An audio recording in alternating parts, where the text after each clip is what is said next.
कहा देखें इनकी कितनी धैर्य क्षमता है, क्या करती हैं, रुकती हैं या घर जाती हैं।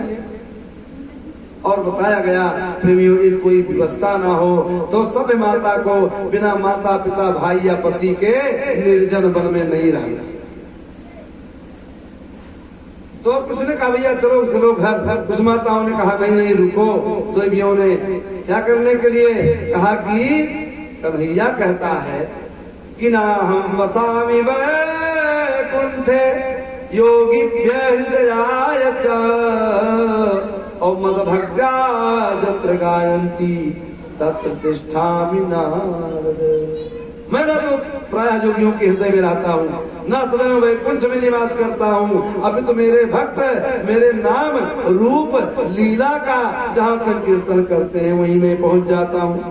तो सखी क्या किया जाए, कहा अभी अभी कन्हैया ने जो जो लीला की है चलो उसी लीला में हम लोग मग्न हो। तो देखती हैं आता है कि नहीं है।